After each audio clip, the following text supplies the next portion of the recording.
আজকে কি দুপুরে ব্যাংকে যাবো না স্নানের আগে এই কাজটা শেষ করে আসবো শয়তান না ও আমাদের কবে এখান শেষ হবে কবে জানি যাবো আমার সব ব্যাংক অবস্থা দেখছায়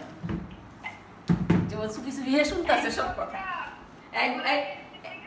এই ঝিরি ঝিরি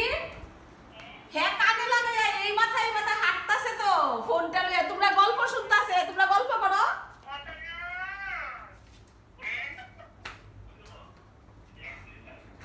কি অবস্থা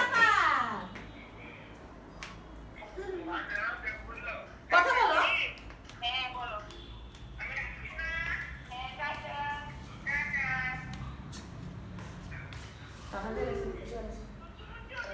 টাটা দিতে দেখে হেও ফোন বের করে লিখছে